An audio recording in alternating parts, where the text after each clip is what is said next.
Prambanan Jazz dan Raja Wali Indonesia mencari kesatuan yang tak bisa terpisahkan. Tak hanya menyuguhkan soal musik, tapi juga budaya Indonesia. Konsep panggung yang unik, ditambah background Candi Prambanan yang megah menjadi ciri khas tersendiri. Lantas bagaimana perjalanan Prambanan Jazz Festival hingga memasuki usia 10 tahun? Apa yang akan mereka bawa di panggung gelaran 1 dekade bersama Prambanan Jazz Festival?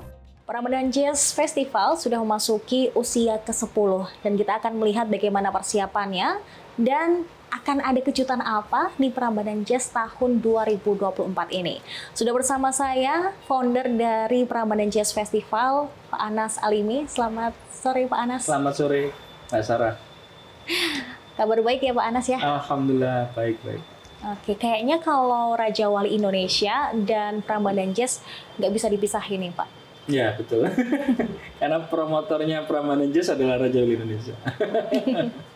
Boleh dong Pak diceritain kenapa awalnya bisa sampai membentuk atau mencetuskan ide untuk bikin festival di Prambanan? Oke. Menarik ini. Jadi Prambanan Jazz itu, Prambanan Jazz Festival itu terlahir karena sebuah insiden. Sebuah kecelakaan, sebuah kontrak yang gagal. Jadi ini yang dinamakan insiden membawa berkah ya ini. Jadi kira-kira tahun 2015 bulan April saya itu diminta oleh salah satu hotel bintang 5 di Jogja untuk membuat sebuah festival.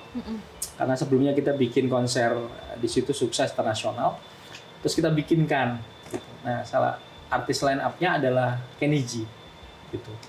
Sudah kita kontrak sama hotel bintang 5 itu, kemudian sudah tanda tangan, kemudian artis sudah kita bayar, si Kenny G ini. Dan Kenny G ini sudah announce duluan kalau venue-nya di ballroom hotel itu.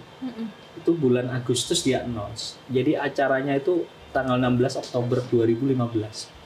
Tiba-tiba kami dikabarin oleh pihak manajemen hotel, mereka tidak berani melanjutkan dengan berbagai pertimbangan. Karena musik promotor ini kan jantungnya harus setuju. Karena mereka mungkin sudah terbiasa dengan income yang udah pasti gitu ya. Nah, dia punya resikonya agak tinggi, kontrak itu dibatalkan oleh mereka. Ya sudah, saya tidak marah, tidak kecewa. Saya harus cari solusi karena saya sudah punya artis Kenny G gitu. Nah, throwback saya ingat tahun 2008 tuh saya nonton sebuah konser Andrea Bocelli di Tuscany ya. Itu venue-nya landscape begitu keren, outdoor, dan backdrop-nya itu batu ditumpuk-tumpuk bikinan manusia gitu. Artinya modern lah. Itu keren banget. Nah, waktu saya nonton itu, saya tuh kepikiran kapan ya bisa bikin sesuatu di Indonesia yang kira-kira backdrop-nya jauh lebih keren dari ini. Nah, atas kejadian Kenny G batal itu, saya kepikiran, Candi Prambanan. Langsung hari itu juga begitu saya dibatalkan, sorenya saya ngajak anak-anak saya untuk ke Candi Prambanan. Saya pakai headset, anak-anak saya suruh main-main. Sore hari itu sekitar jam 4 saya dengerin lagunya Kenny G. Wah, keren nih saya bilang. Saya harus bikin di sini. Nah, bener akhirnya saya cari nama karena Kenny G masih ada jazz-jazznya gitu, muncullah festival Prambanan Jazz Festival. Dan karena festival maka bukan hanya Kenny G, waktu itu saya ingat ada Tompi, ada Isana ya yang main. Dan kita hanya jual 2.500 tiket saat itu, yang terjual 6.000. Wow. 6.000 tiket. Dan heboh banget karena Kenny G, bahkan Kenny G pun juga excited karena dia nggak mengira yang nonton bisa sampai ribuan orang, 6.000 orang. Dia harusnya main 1,5 jam jadi main 3 jam. 2 kali lipatnya dong? Iya, karena dia sangat senang. Dia kaget. Bahkan kejadian itu karena itu festival pertama yang saya buat, ya acak adul lah. Dari sisi crowd, dari sisi manajemen, aduh. Ya karena dari situ kami belajar. Jadi itu sebenarnya awal mula Prambanan Jazz itu lahir. Jadi dari insiden menjadi berkah. Dari gagalnya kontrak menjadi seperti sekarang. Gitu Mbak Sarah. Oke, jadi dari gagal tapi jadi berhasil sampai 10 tahun loh sampai ini. 10 tahun, alhamdulillah. Karena didukung banyak penonton yang membeli tiket. Iya. Gitu. Dan banyak sponsor dari pemerintah juga support dari sisi regulasi. Kami berdiskusi panjang dengan pihak Kemendikbud dengan pihak pengelola candi yaitu TWC, bagaimana membuat regulasi konser di Candi Prambanan, karena itu kan soal heritage ya. Harus ngomongin desibel, harus ngomongin getaran dan lain-lain gitu. Dan alhamdulillah begitu Prambanan Jazz mulai jalan, sekarang banyak sekali event yang sudah di Candi Prambanan, dan bahkan festival musik dan konser artis luar negeri yang bukan kita yang provide itu di situ. Artinya ini menjadi sesuatu yang membanggakan buat kami. Kami berani memulai, tapi kemudian banyak yang mengikuti di situ, dan itu menurut saya keren. Karena apa? Event-event yang diadakan di Candi Prambanan itu harusnya menjadi kolaboratif buat kami, gitu. Bukan sebagai kompetisi, bukan. Kami senang gitu. Artinya, ternyata bagus. Karena imbasnya luar biasa dampaknya. Sekarang Gen Z tuh senang loh di Candi Prambanan. Coba dulu ditanyain, kapan terakhir ke Candi Prambanan, ke Borobudur? Dharma Wisata, Mas. Iya kan? Betul. Zaman SD kelas 1. Sekarang keren.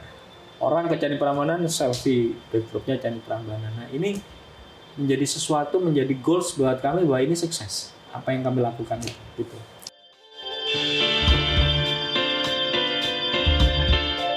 Berawal dari kontrak yang gagal, Raja Wali Indonesia berhasil menyulap Candi Prambanan menjadi venue yang megah. Anas menyebut hal ini insiden pembawa berkah. Bahkan Raja Wali menjadi pelopor event-event internasional di Candi Prambanan, membuat kaum muda bisa menikmati indahnya salah satu situs warisan dunia yang ditetapkan oleh UNESCO.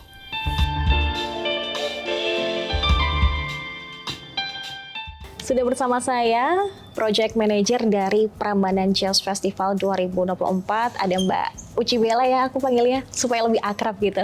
Kita mau menilik nih Mbak, soal Prambanan Jazz ini sudah memasuki 10 tahun atau 1 dekade gitu. Gimana rasanya? Excited ya Mbak, gitu. Jadi nggak sabar nungguin acaranya. Yaitu karena tahun ke-10 tuh kan kayak, ya itu bisa pencapaian yang diukur nih, bahwa kita nih sudah ada di 10 tahun, yaitu melakukan hal seperti ini yang kita sukain. Nah, itu sih yang nggak sabarnya di situ, excitednya di situ, bahwa kita bisa merecap perjalanan kita nih dari mulai tahun pertama sampai dengan tahun 10, jadi semacam kayak merefleksikan ulang gitu, apa sih yang udah kita lakuin kayak gitu. Itu yang ada di tahun ke-10 kita tuh kayak gitu. Jadi lebih ke melihat lagi dirinya kita, melihat lagi kebersamaannya kita. Nah, itu perasaan-perasaan kayak gitu sih.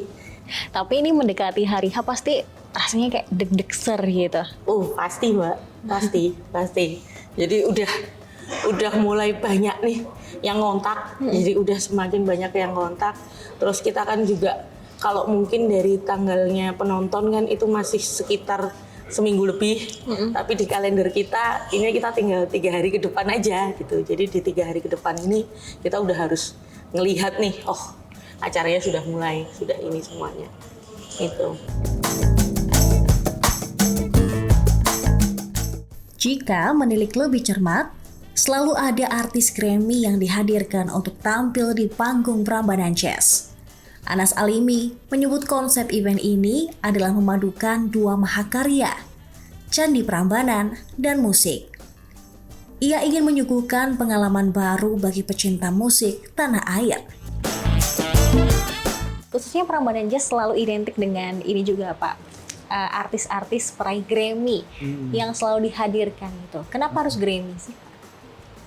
Karena gini, kalau sudah ngomongin Grammy itu kan sudah melewati satu fase kurasi yang luar biasa.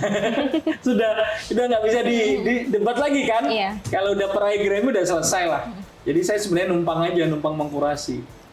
Tinggal bagaimana kita mengkurasi kira-kira cocok nggak ini untuk Prambanan Jazz kan begitu. Nah itu yang kemudian kenapa bukan hanya peraih Grammy tapi nominasi Grammy juga, gitu. Karena konsep dari Prambanan Jazz kan memadukan 2 mahakarya Candi Prambanan dan mahakarya musik. Maka musik-musik yang ditampilkan paling tidak sudah terkurasi secara internasional, gitu. Walaupun secara lokal juga banyak banget yang bisa masuk. Gitu. Kalau dihitung dari tahun awal sampai nanti ke-10 ini, kira-kira sudah ada berapa artis Grammy ataupun yang masuk nominasi Grammy? Hampir semua. Hampir semua. Kenny G, Boyz II Men, ya, Sarah Brightman, Dana Kroll, ya kan, terus Sakata, kemudian Yani, ya kan, terus siapa lagi ya, saya lupa, Callum Scott, saya lupa ya, dia masuk nominasi apa enggak? Kayaknya enggak deh. Cuman dia kan bukan main ya, yang undang sebagai headliner. Tapi headlinernya semuanya peraih Grammy dan nominasi gitu. Yang sekarang Ayah Rahman malah dapat Oscar juga kan dari film Slumdog Millionaire kan. Semuanya selalu minimal nominasi. Yeah. Dari semua artis-artis yang nanti akan didatangkan peraih Grammy ataupun nominasi Grammy itu, apakah akan ada seleksi tersendiri gitu loh untuk nantinya dihadirkan di Prambanan Jazz Festival? Kalau kurasi dari saya memang. Jadi yang mengkurasi artis kira-kira siapa yang peraih Grammy ini bisa main di Prambanan Jazz tuh dari tim, kemudian biasanya lemparannya dari saya digodok karena kita harus riset market ya. Riset market, survei dan lain-lain gitu. Seperti itu. Jadi kurasinya lebih secara internal seperti itu. Oh, oke. Ada kayak syarat-syarat khusus tersendiri nggak sih Pak Anas? Syarat apa ini misalnya? Untuk untuk artis itu bisa tampil. Yang internasional? Yes. Oh iya pasti. Syaratnya juga pasti kita biasanya sudah punya banyak lagu, fansnya juga besar gitu ya. Karena ini kan soal keberlangsungan bisnis kan gitu. Sehingga tapi tentu saja soal musikalitasnya ya gitu. Makanya salah satu cara untuk dengan mudah untuk melakukan kurasi ya nominasi Grammy. Udah selesai. Mau ngomong apa sekarang? Iya. Dia nominasi Grammy mau ngomong apa kita? Walaupun nggak menang misalnya. Apalagi dia pemenangnya. Gitu. Selesai, sudah. Jadi saya lebih mudah untuk memutuskan artis ini sudah masuk nominasi Grammy atau sudah menang. Itu lebih mudah. Gitu. Kalau yang nggak masuk bisa. Hanya memang betul-betul harus kita cek soal musikalitas dan kira-kira posisinya, genrenya juga macam-macam lah gitu.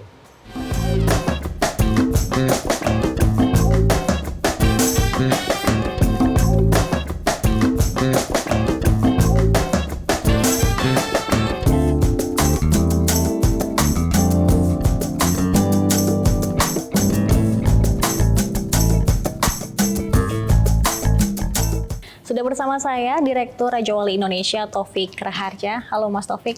Halo. Kita ketemu lagi ya. Ketemu lagi di sini. Iya. Gimana Mas kabarnya? Baik. Ya, setelah berapa tahun yang lalu kita baru ketemu? 1 tahun yang lalu, baru kemarin ya kan? Ya, kita waktu itu membahas soal konser yang ada di Solo. Nah, di panggung special show itu akan diisi dengan artis-artis atau musisi internasional ya Mas ya. Seberapa penting sih Prambanan Jazz untuk menghadirkan artis atau musisi internasional ini?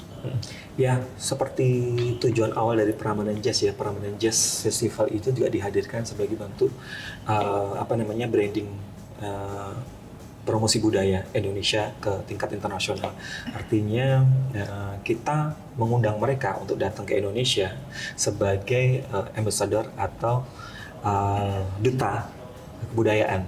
Jadi artinya mereka datang ke sini untuk kita hadirkan tidak saja sekedar mereka melakukan festival pertunjukan musik saja, tetapi juga mereka pasti pada saat mereka datang ke Indonesia ada misi-misi mereka pengen mempromosikan, menyampaikan hal yang mereka terima di Indonesia, bagaimana sambutan hangatnya oleh fans penggemar, kemudian daya tarik dari Prambanan itu sendiri sebagai sebuah tujuan destinasi wisata. Tapi sekarang kan Prambanan tidak saja sebagai sebuah destinasi wisata yang sebagai tempat kunjungan wisata saja, tetapi bisa dimanfaatkan sebagai tempat untuk melakukan atraksi budaya apa saja gitu ya di sana ya. Ya musik juga salah satu kolaborasi dari heritage dan juga musik menjadi pertunjukan Prambanan Jazz itu sendiri. Artinya tugas kami mengundang mereka dan tugas mereka nanti pada saat setelah tampil di Prambanan Jazz pastinya mereka akan posting di sosial media mereka, menginformasikan tentang Indonesia di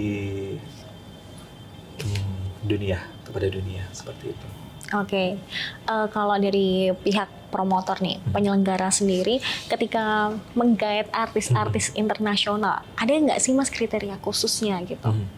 Kriteria khususnya sebenarnya yang pasti artis yang bisa dibilang besar ya. Besar itu mungkin salah satu punya punya prestasi predikat atau nominasi Grammy gitu. Artinya dengan followers yang cukup banyak, dengan fans yang mereka di Indonesia juga cukup punya masa gitu.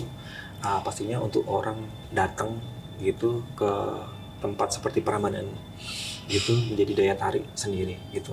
Dan lebih lagi ketika punya memang fans dengan masa yang cukup banyak, impact-nya ke luar ketika mereka melakukan secara tidak langsung dia promosi itu tadi akan sampai ke mata dunia.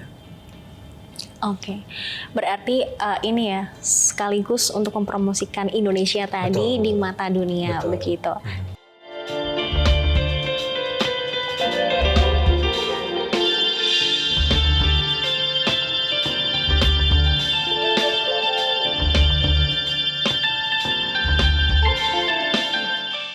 Nah, ini juga pertama kalinya Raja Wali Indonesia menggandeng Queen at the Opera. Yeah. Ini sekaligus bisa mengobati para penggemarnya Queen. Betul. Ya, betul. Itu keren banget. Keren banget karena mereka nanti akan perform live orkestra dengan versi opera. Gitu. Jadi penyanyinya ada 5 ya. Dan mereka membawakan lagu-lagu hitsnya Queen dan berlisensi. Gitu ya. Jadi Queen at the Opera itu lisensi yang didapatkan dari band Queen memang. Dan itu keren banget. Gitu. Jadi, nah kita kolaborasi musisi-musisi orkestranya itu datang dari Jogja. Gitu. Jadi sebagian dari mereka kayak konduktornya, terus beberapa pemain intinya itu tetap dari mereka. Tapi untuk pemain orkestranya itu hampir sekitar 43 kalau nggak salah itu dari Jogja. 43 orang yang dari Jogja. Betul. Banyak banget. Ini kolaborasi ini yang sangat keren banget nanti. Gitu. Bisa bayangkan memang penggemar Queen pasti akan senang ya. Dan terbukti penjualan tiket juga Masya Allah luar biasa. Untuk yang khusus Queen at the Opera. Gitu. Queen at the Opera nanti akan tampil di hari ke-3, special show. Di hari ketiga. Ini juga akan jadi daya tarik tersendiri gitu ya untuk para penggemarnya Queen yang rindu karya-karyanya mereka bisa langsung datang di hari ketiga itu. Betul. Ya Bapak ya. Betul banget. Dan ini menjadi sesuatu yang memang something different gitu ya, konsep Queen at the Opera. Ini dari Itali. Jadi mereka ini sebuah grup dari Itali gitu. Total ada 19 orang yang akan hadir datang. Dari musisinya, dari semua. Nah, soal Jeffrey Paris ini juga salah satu line up bisa jadi line up kita bisa mengenang karya-karya The Beatles melalui musisi muda yang ini bisa dibilang lebih kayak impersonate ya, impersonate secara tampilan gitu ya. Jadi kalau dari sisi penggemarnya sudah bisa dipastikan Jeffrey Parisi adalah juga musisi penggemarnya secara range usia juga banyak juga yang usia muda gitu. Artinya bahwa ini membuka kesempatan buat fans-fans yang lebih muda untuk tahu soal karya-karya gitu. Meskipun sekarang juga platform streaming itu juga jadi membuka kesempatan buat anak-anak muda sekarang, generasi yang sekarang juga lebih bisa menikmati musik-musik zaman dulu gitu. Ya gitu ya.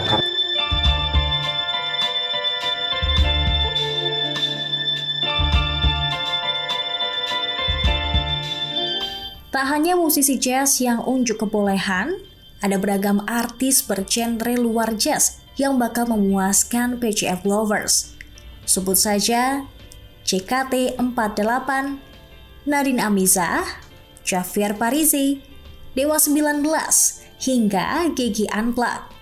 Masing-masing dari mereka sudah menyiapkan kejutan khusus untuk event musik tahunan ini. Nah, Mbak, kita balik lagi ke panggung tadi ya, karena ada 3 panggung, yang satunya adalah Nafas RPM gitu. Ada 2 panggung lagi nih. Ya. Itu nanti bedanya apa sih? Oh, oke. Jadi nanti akan ada selain Nafas RPM itu akan ada festival, panggung festival. Kalau di panggung festival tuh kita akan menampilkan musisi Indonesia yang sudah established. Jadi siapa nih yang biasanya line up paling ditunggu gitu. Wah, kalau line up yang paling ditunggu kan Tulus, Malik gitu-gitu. Nah, itu akan tampil di panggung festival lah, kayak gitu. Dan juga artis emerging hasil kurasinya dari Raja Wali kayak gitu. Terus kemudian ada special performance. Nah, special performance tuh besok bisa ditunggu aja gimana JKT48 tuh main jazz. Nah, itu salah satunya. Ini juga jadi kejutan tersendiri ya bagi pecinta musik dan juga yang ngikutin Prambanan Jazz gitu. Karena ini pertama kalinya nggak sih untuk undang JKT48? Iya, betul. Jadi ini belum pernah main di Prambanan Jazz, baru pertama tahun ini. Itu jadi semuanya bisa datang aja lihat kayak itu sebelum JKT48 menjadi IKN48. Jangan. Itu bercandaannya kita. Iya. Itu jadi cukup banyak ya. Jadi segmen baru ini cukup membuka sih. Kita coba melihat karena responnya cukup bagus untuk JKT48. Nanti selain JKT kita juga ada El Corona Gambus. Nah, itu juga musik gambus yang akan memainkan aransemen jazz nantinya kayak gitu. Karena salah satu kekhasannya di Prambanan Jazz Festival itu adalah artis-artis akan membawakan aransemen jazz kayak gitu. Jadi kan banyak banget tuh acara jazz tapi kok performernya nggak nge-jazz gitu. Tenang aja, yang nge-jazz udah ada, yang belum jazz kita jazzin.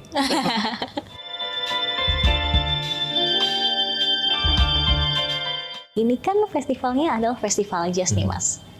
Beberapa mungkin sebagian orang bertanya-tanya, loh ini kan festival jazz tapi kok ada juga artis-artis atau musisi yang bukan jazz yang ikut tampil nih di Prambanan Jazz? Justru sebenarnya ketika kita ngomongin soal festival musik jazz gitu ya, tidak saja ada di Indonesia yang seperti itu. Justru beberapa festival musik jazz internasional yang ada di beberapa belahan negara di dunia gitu juga melakukan hal yang sama. Ada kolaborasi dari beberapa genre musik dalam satu festival gitu. Labelnya festival musik seperti di Montreux, kemudian di Montreal Kanada, kemudian ada di Jepang, Tokyo gitu juga ada gitu. Jadi beberapa mereka justru akan menampilkan musik-musik yang berakar dari negara masing-masing. Seperti ada reggae di Amerika gitu yang kemudian di Montreux dan di Prambanan Jazz Festival sendiri juga kami juga pernah menghadirkan dengan genre yang lebih khas Indonesia gitu ya. Yang waktu itu kita sempat hadirkan Rhoma Irama sebagai salah satu line up, kemudian Denny Caknan gitu. Dan tidak melulu jazz, artinya dengan tidak melulu jazz itu bisa membuka kesempatan untuk target yang lebih luas ketika kita ada misi untuk mempromosikan itu tadi ya. Jadi harapannya siapa saja bisa datang. Ketika terus kemudian menghadirkan salah satu musisi internasional itu juga apalagi musisi internasional yang memang secara jadwal mereka tidak diatur Asia, artinya banyak kesempatan buat menghadirkan turis-turis asing datang ke Indonesia untuk nonton seperti yang pernah kita lakukan yakni di tahun 2019 seperti itu. Oke, jadi memang banyak sekali ya ragamnya yang ada di Prambanan Jazz Festival ini. Ya, artinya bahwa musik itu tidak perlu dikotak-kotakan sebenarnya, bahwa musik itu juga bahasa universal, bahasa bagaimana kita mau menyampaikan sesuatu gitu melalui musik gitu. Festival ini sebagai sebuah media itu yang kami lakukan secara maksimal, bagaimana pesan yang pengen kita bangun melalui Prambanan Jazz Festival ini. Ada edit value, itu tidak sekadar soal hura-hura di keramaian terus kemudian menonton musik, tetapi ada nilai-nilai yang kemudian kita masukkan di dalam sebuah festival itu. Mengusung 1 dekade bersama Prambanan Jazz Festival, tahun ke-10 ini lebih istimewa. Ide ini tercetus sebagai tanggapan keberlanjutan terhadap kesuksesan acara Prambanan Jazz. Tentu, ini melibatkan kontribusi para seniman, penampil, dan penonton. Ada 3 panggung yang akan hadir menghibur para pengunjung yang hadir. Tak hanya memberikan kesempatan bagi musisi dari dalam dan luar negeri, tapi juga menampilkan bakat-bakat baru dari tanah air yang dikenal sebagai emerging talent. Memberikan ruang untuk kaum muda, anak-anak, hingga lansia. Kita kalau di sebelum pandemi itu ada panggung festival show dan juga panggung special show. Yang festival show biasanya akan kita hadirkan rising star line up artis Indonesia, kemudian special show artis-artis internasionalnya kita invite untuk datang ke Prambanan Jazz untuk membuat sebuah pertunjukan khusus di satu malam seperti itu. Oke, dan di tahun ini ada 1 tambahan panggung ya? 1 tambahan panggung. Sebenarnya ini sudah dimulai di tahun 2022. Jadi kami membuka kesempatan buat dengan beberapa partner untuk berkolaborasi gitu ya. Setelah pandemi kan memang prinsip kerjanya kita kan kolaborasi dari segala macam partner dan bidang pekerjaan gitu ya. Dan ada beberapa yang memang waktu itu kita mulai dengan berpartner dengan media, terus kemudian membuat salah satu panggung direspon ruang yang ada di Prambanan gitu. Dan tahun ini ada salah satu label yang kita ajak kerjasama, RPM, kemudian dengan Nafas Production-nya, jadi Nafas RPM jadi satu panggung tambahan di festival, di area festival. Jadi tahun ini kita akan ada 3 panggung, jadi panggung festival show, special show, dan juga panggung festival Nafas RPM itu. Kita mau menilik lagi nih soal kesiapannya, karena di Prambanan Jazz tahun 2024 ini akan ada 3 panggung nih. Tuh, banyak banget loh 3 panggung. Aku sampai wow, akan seperti apa gitu. Iya nih, kita tahun ini ada 3 panggung tuh. Panggung special show, sama panggung festival show. Nah, kalau 2 panggung ini sudah ada dari Prambanan Jazz di tahun-tahun sebelumnya. Nah, tahun ini nambah 1 gitu. Jadi ada panggung Nafas RPM. Di situ konsepnya kita bekerja sama dengan partner, yaitu Nafas RPM. Makanya kenapa namanya panggung Nafas RPM. Dan mereka akan menampilkan artis-artis legendnya Indonesia. Oh. Kayak gitu. Jadi setiap panggungnya Prambanan Jazz itu kan punya karakter masing-masing nih. Nah, di Nafas RPM itu akan menampilkan artis legend Indonesia kayak Panbers, kayak Yuni Syara, ya itu akan tampil di sana. Kayak Mus Mujiono itu juga akan ada di sana dengan artis-artis emerging yang dikurasi oleh Nafas RPM kayak gitu. Hal ini sih untuk mengakomodir segmentasi penonton dari Prambanan Jazz sih Mbak. Ya, itu karena Prambanan Jazz itu kan segmentasinya tidak hanya kepada anak muda. Nah, jadi itu mulai dari anak-anak sampai dengan orang tua, kakek neneknya itu ada. Itu adalah penontonnya Prambanan Jazz gitu. Nah, akhirnya tahun ini kita berikan ruang nih untuk pada generasi boomer ya. Jadi kalau yang panggung lain kan generasi milenial Gen Z gitu. Nah, di Nafas RPM ini generasi boomer itu bisa flashback lagi, nginget-inget musik di zamannya mereka lagi. Nah, itu di situ.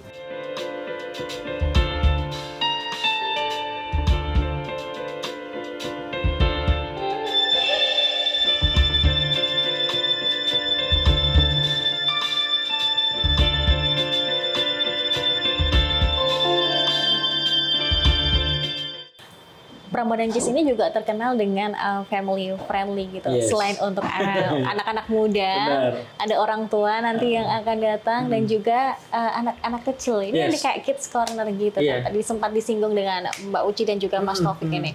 Sebenarnya untuk ide corner untuk anak-anak itu dari mana sih Pak? Prambanan Jazz itu saya bisa memaknainya adalah event gathering keluarga. Jadi bisa sampai 3 generasi. Ada kakeknya, orang tuanya, cucunya. Nah, ini kan kemudian tidak boleh kita lewatkan bagaimana mengakomodir dan memfasilitasi mereka. Bisa dibayangkan orang tua ngajak anaknya, itu harus kita fasilitasi. Anaknya masih kecil, akhirnya kita bikinkan namanya I'm Just Kid. Just Kids Area. Mereka bisa bermain di situ. Gede banget yang tahun ini ya, kita kerjasama dengan beberapa brand gitu ya. Kemudian ibunya nonton.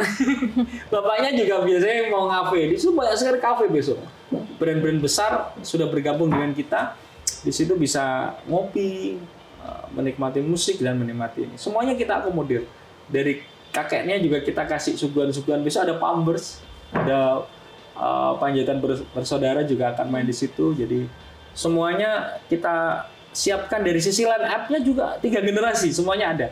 Nah ini yang kemudian memunculkan ide bagaimana memfasilitasi semua penonton yang mau datang.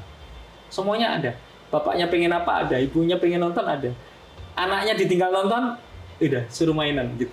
Nah itu yang bahkan kita juga memfasilitasi musisi-musisi muda. Kita bikin namanya I'm Just Kid gitu. Jadi nanti pemenangnya akan kita performkan di panggung besar.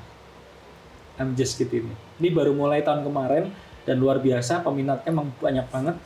Ini dari masih proses audisi. Ya nanti pemenangnya ada 9 kalau nggak salah ya. Itu akan kita performkan di panggung besar festival Prambanan Jazz. Gitu. Wow, jadi semua kalangan bisa ikut datang di Prambanan Jazz ini ya.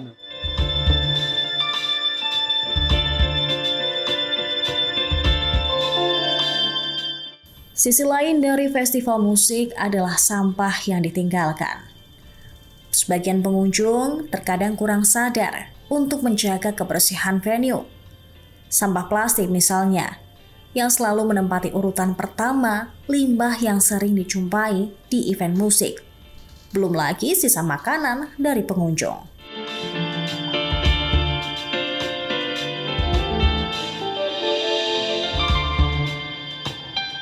Mbak, biasanya kalau di festival-festival musik itu ya, kadang kita sebagai pengunjung kurang aware gitu sama kebersihan, ya kan? Iya. Nah, dari pihak promotor atau penyelenggara sendiri, ada ini nggak sih cara mengantisipasinya gitu mungkin? Atau udah ada suggest dari awal gitu? Oh ya, jadi kalau suggest kita selalu ya menyampaikan pada para penonton, karena kita ini ada di kawasan situs budaya, bahkan ini yang sebuah situs yang sudah diakui secara internasional oleh UNESCO. Itu jadi kita selalu menyampaikan hal-hal seperti mereka harus membuang sampah pada tempatnya. Karena ini menjadi poin penting banget. Kita sih sama Mbak, kita belajar dari pengalaman juga kayak gitu, bahwa pada tahun dulu kita pernah melaksanakan festival tapi pengelolaan sampahnya belum baik. Jadi di setiap tahunnya itu pasti akan ada selalu evaluasi dan peningkatan di kitanya. Akhirnya di sekitar 8 tahun perjalanan PJF gitu kan, akhirnya secara perihal sampah nih udah beres nih di kitanya kayak gitu tuh. Nah di tahun ini kita tuh pengen lebih lagi mengajak lagi para penonton untuk bisa terlibat lebih jauh, yaitu memilah sampahnya kayak gitu tuh. Kalau kita bicara zero waste itu kan prosesnya panjang banget nih. Prosesnya panjang banget. Jadi kita mulai dulu deh dari apa yang bisa kita mulai sekarang kayak gitu tuh. Ketika at least kita semua yang ada di Festival Prambanan Jazz itu aware oleh sampah yang dihasilkan oleh masing-masing kayak gitu tuh.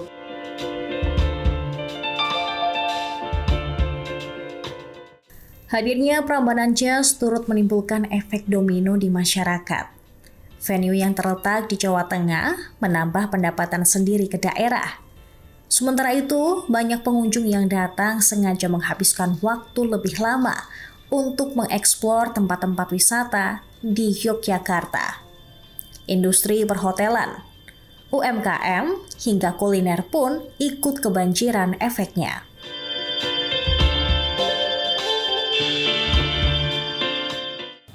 Karena ini tempatnya di Prambanan Jazz dengan event atau festival musik salah satu terbesar juga kan di Indonesia gitu, bertempat di Jogja lah kita katakan, itu pasti akan ada efek dominonya Mbak.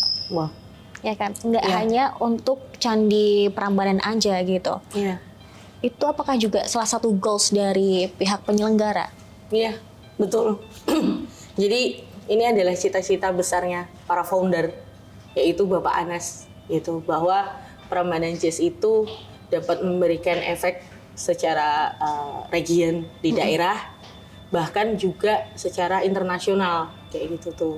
Jadi kalau secara internasional kan cita-citanya Prambanan Jazz tuh ingin menjadi sebuah nation brandingnya Indonesia gitu, karena kan ada namanya ini ya apa namanya musik tourism. Yes. Jadi di mana seorang warga negara itu pergi ke negara lain hanya untuk nonton festival musiknya aja.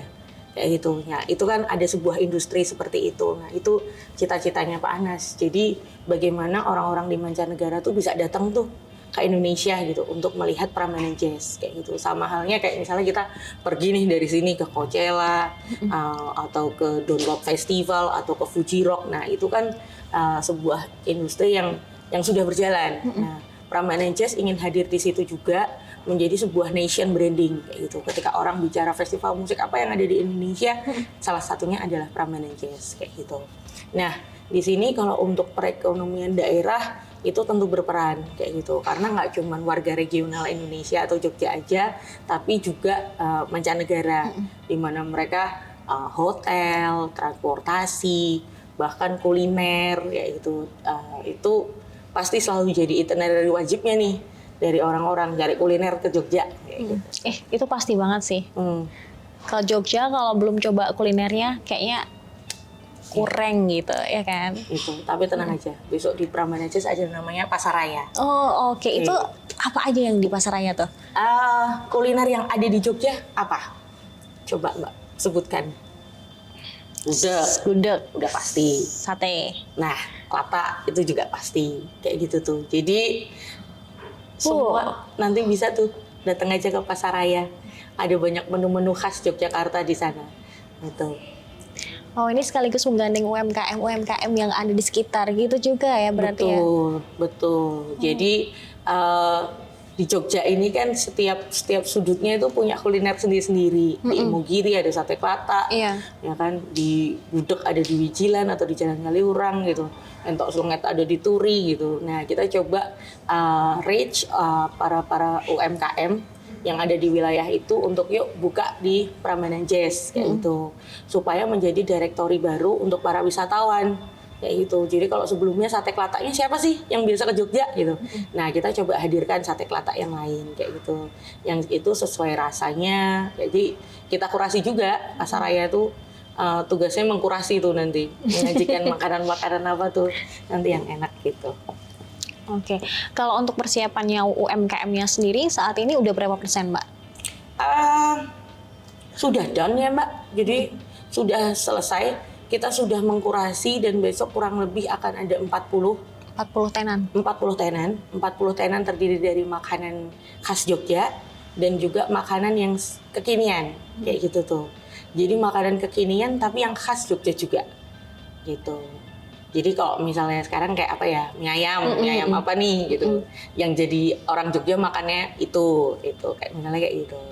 Terus kalau misalnya ada pecinta bakso kan, jadi kan ada pecinta mie ayam, ada pecinta bakso, nah itu kita hadirkan di sana tuh kayak gitu, makanan-makanan kekiniannya juga gitu. Wow, jadi nggak cuma surga untuk para pecinta musik, tapi juga surga untuk para pecinta kuliner gitu ya. Di tahun ini kembali ke 3 hari gitu ya. Mungkin tahun lalu itu kami belajar dari festival-festival yang terselenggara di luar negeri. Gitu. Cuman berbedanya festival di luar negeri itu kulturnya di sana juga sangat berbeda karena di sana ada summer holiday ketika terus kemudian festival-festival musik terselenggara di di sepanjang liburan musim panas begitu. Kalau di sini kan mostly juga yang datang ke Prambanan Jazz Festival itu juga tidak saja orang yang datang penontonnya dari Jogja saja, tetapi juga banyak yang datang dari luar kota. Artinya pada saat datang ke Jogja mereka perlu mengatur akomodasi dan transportasi gitu ya. Itu yang dari sisi situ yang lebih memudahkan untuk mereka bisa mengakses soal tiketing ya pastinya dari online. Saat ini kita bisa kerjasama dengan salah satu platform tiketing di Traveloka online gitu. Dan beberapa partner-partner kami seperti dengan hotel partner yang biasanya mereka juga akan membuka paket karena orang datang ke Prambanan Jazz Festival itu tidak sekadar nonton festival musik, tetapi juga pasti akan meluangkan waktunya untuk sekaligus liburan di Jogja gitu ya. Artinya perlu mengambil paket penginapan sekaligus, terus kemudian transportasi juga iya. Bahkan ada beberapa paket yang kami tawarkan di Prambanan Jazz kali ini juga kita bekerja sama dengan komunitas berkain gitu ya. Itu juga ada paket kultur yang kunjungan-kunjungan ke tempat wisata yang ada di Jogja gitu. Wow, seru banget ya. Jadi satu paket gitu, ada yang ke Kota Gede, terus kemudian ada paket wisata ke candi-candi, kemudian ada paket wisata ke Yogyakarta juga ada. Berarti Prambanan Jazz ini juga memberikan efek domino Betul. di sekitar atau dari pariwisatanya, transportasi, juga penginapan ya. Mungkin kuliner juga ya. Iya. Kuliner tuh yang pasti akan Betul. ada efeknya gitu.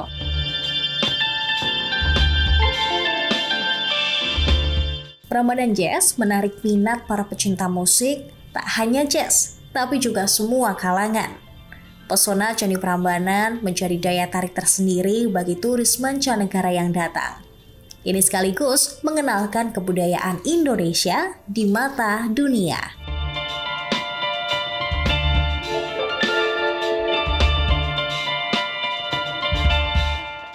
Oke. Kalau menilik ini di tahun 10 pasti kan ada konsep tersendiri di satu dekade Prambanan Jazz ini. Ya. Nah, ini mengusungnya konsepnya festival nih, Mbak. Ini bedakah sama di tahun lalu atau bagaimana? Jadi kalau di tahun ini tagline kita kan satu dekade bersama tuh. Yes. Nah, di satu dekade bersama itu kita punya subtemanya kayak gitu. Kayak yang ku sampaikan tadi itu kan kayak jadi, oh kita di tahun ke-10 nih sudah ngapain aja sih kayak gitu tuh. Jadi lebih banyak merefleksikan gitu. Akhirnya di sini dari Prambanan Jazz itu adalah bagaimana kita merawat, melestarikan dan mewariskan budaya kayak gitu tuh. Karena Prambanan Jazz ini kan juga termasuk dari budaya modern yang melestarikan budaya dari para leluhurnya kita. Kayak gitu. Para leluhur kita apa? Ya kemegahannya Candi Prambanan gitu. Tidak hanya tentang fisiknya saja ya, tidak hanya tentang fisik candinya saja, tapi kan di dalam candi itu ada relief-relief yang menceritakan banyak hal kayak gitu. Nah, itulah yang ingin kita sampaikan gitu kepada masyarakat yang lebih luas gitu, baik domestik Indonesia atau masyarakat mancanegara kayak gitu. Karena kan audiensnya Prambanan Jazz ini nggak cuma dari Jogja aja nih, kayak gitu. Audiensnya Prambanan Jazz itu kan kita bisa bilang seluruh Indonesia. Jadi hanya sepertiga saja itu dari Jogja. Di luar itu dari seluruh Indonesia, luar Jawa kayak gitu, dan juga mancanegara. Jadi kayak misalnya Singapura, Malaysia, Australia sampai dengan Thailand gitu, itu sudah reguleri mereka datang ke Prambanan Jazz kayak gitu. Bahkan kita pernah dapat penonton itu dari India. Wow. Pada waktu itu. Jadi itulah yang coba kita bangun terus nih, budaya-budaya apa nih dari Indonesia yang bisa kita bawa lagi, kita kenalkan lagi kayak gitu tuh. Karena apalagi kita lokasinya ada di Yogyakarta ya kayak gitu. Jadi di sebuah daerah istimewa yang pasti perbedaan di Prambanan Jazz itu adalah sebuah festival musik internasional yang berbudaya itu sih. Yang berbudaya itu ya. Iya. Jadi karena segmentasinya nggak hanya orang di sekitar Jogja ataupun Indonesia, tapi juga mancanegara, sekaligus mengenalkan budaya kita. Oh, di Indonesia ini juga ada candi loh, tapi nggak cuma sekedar candi. Di dalamnya ada relief yang begitu banyak gitu ceritanya. Ini di Prambanan Jazz Festival 2024 ini kan juga mengusung kayak Prambanan Jazz berkain nih. Oh ya. Iya kan? Ya, Itu ya. nanti berarti setiap pengunjung atau penonton yang hadir, apakah memang diwajibkan memakai kain atau bagaimana nantinya? Kita saja sih Mbak, tapi asik banget semuanya bakalan datang kayak gitu tuh. Karena aku belum pernah nemuin ya sebuah festival musik yang penontonnya itu pakai dress code. Ya kan, sama saja kan seperti itu sebenarnya. Itu satu bentuk program interaksinya kita sama penonton. Karena festival itu kan pada dasarnya adalah sebuah perayaan. Jadi bukan hanya acaranya kita aja promotor, tapi ini adalah sebuah perayaan bersama gitu. Nah di PJF tuh pengennya ini adalah perayaan budaya. Nah, budaya salah satu yang kita angkat itu berkain. Jadi berkain di sini tuh maksudnya adalah wastra. Kalau kita kenal wastra di Indonesia gitu. Jadi tidak terbatas hanya pada batik saja yang ada di Jogja ataupun Jawa Tengah, tapi juga bisa kain-kain di yang lainnya gitu. Misalnya ada kain ulos gitu kan, banyak nih kain di Indonesia. Jadi maksudnya itu sih. Jadi setiap wilayah di Indonesia itu kan punya kainnya sendiri-sendiri kayak gitu. Jadi ya silahkan pakai dan tampilkanlah gitu kain favorit. Oke, jadi kainnya nggak hanya kain-kain batik ya, tapi kain di seluruh Indonesia. Ya. Ini pasti akan jadi sangat unik dan seru sekali kalau memang nantinya beragam banyak orang yang datang berkain gitu. Iya. Mana kainnya beragam gitu. Iya. Kalau Mbak Uci ini pasti udah nyiapin sendiri nih. Itu tuh kita tunggu ya gitu. Oke. Nanti kain dari mana nih gitu. Karena yang pasti nanti juga selain penonton ataupun kita itu artis juga akan ikutan menampilkan kain favoritnya itu.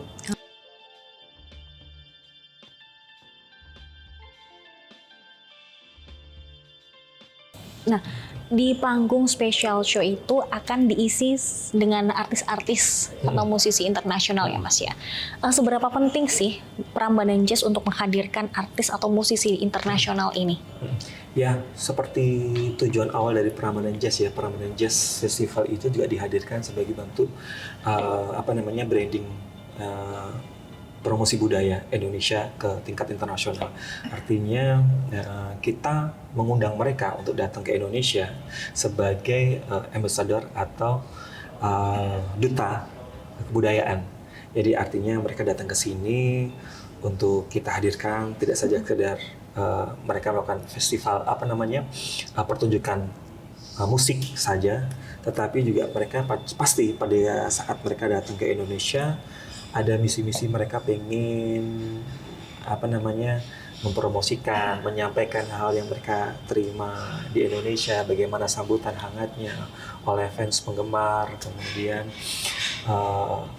daya tarik dari Prambanan itu sendiri sebagai sebuah tujuan destinasi wisata. Tapi sekarang kan Prambanan tidak saja sebagai sebuah destinasi wisata yang sebagai tempat kunjungan wisata saja, tetapi bisa dimanfaatkan sebagai tempat untuk melakukan atraksi budaya apa saja gitu ya di sana ya.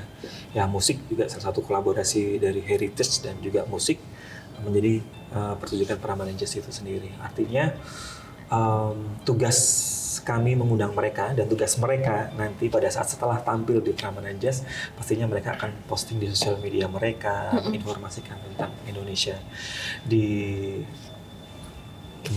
dunia, kepada dunia, seperti itu.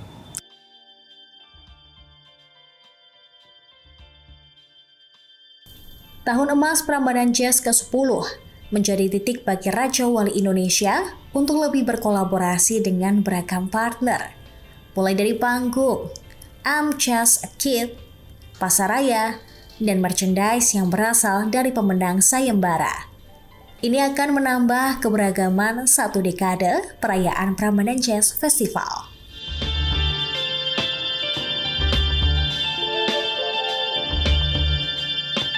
Di Prambanan Jazz tahun ini juga akan ada pameran foto. Oh iya. Ini bisa diceritain nih pameran Bener. fotonya apa aja Pak Anas? Nah ini kemarin tuh kepikiran karena ini sudah satu dekade 10 tahun, pasti banyak sekali orang-orang yang selama ini punya simpanan foto kan, gitu. Nah kita ingin menghadirkan itu untuk melibatkan penonton, untuk memamerkan fotonya itu di Prambanan Jazz ke-10 dari mulai 2015 sampai terakhir kemarin 2023. Jadi kita membuka untuk mengkurasi foto-foto dari satu penonton, 2 jurnalis gitu, dan masyarakat siapapun yang mempunyai foto yang masuk kurasi akan kita pamerkan di Candi Prambanan, di Prambanan Jazz gitu. Nah ini menarik karena ternyata yang daftar ribuan, banyak banget yang ngirim. Dan kita juga jurnalis juga banyak kan, karena setiap event ada ratusan jurnalis yang hadir gitu, jadi mereka mengirimkan karyanya yang lolos kurasi akan kita cetak besar dan kita pamerkan gitu. Dan ini menarik sebagai penanda 10 tahunnya Prambanan Jazz Festival. Menarik sekali ya. Ya. Patut untuk ditunggu di Betul. Prambanan Jazz tahun ini di Candi Prambanan. Ya.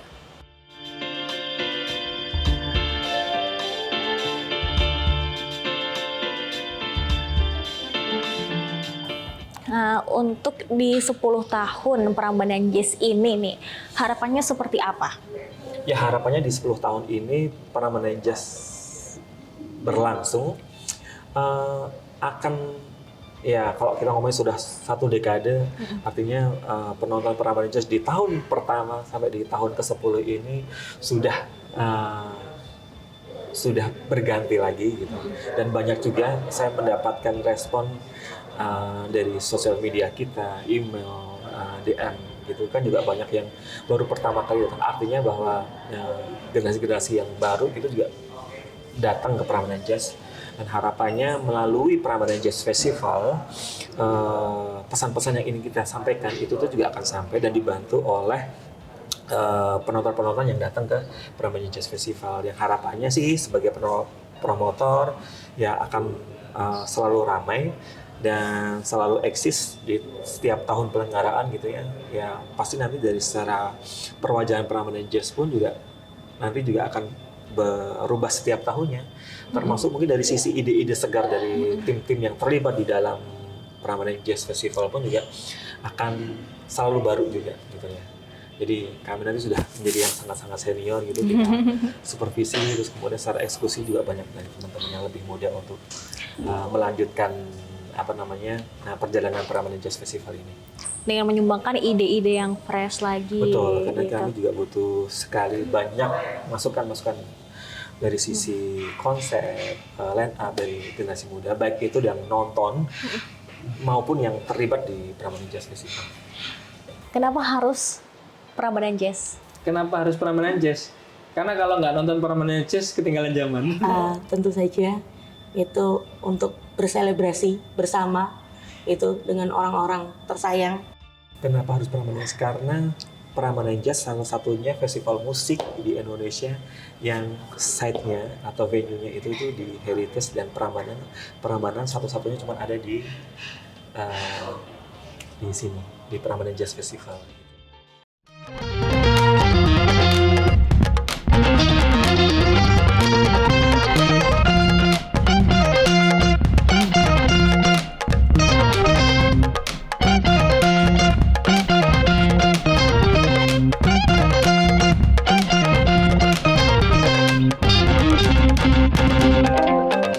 Download Tribun X sekarang, menghadirkan lokal menjadi Indonesia.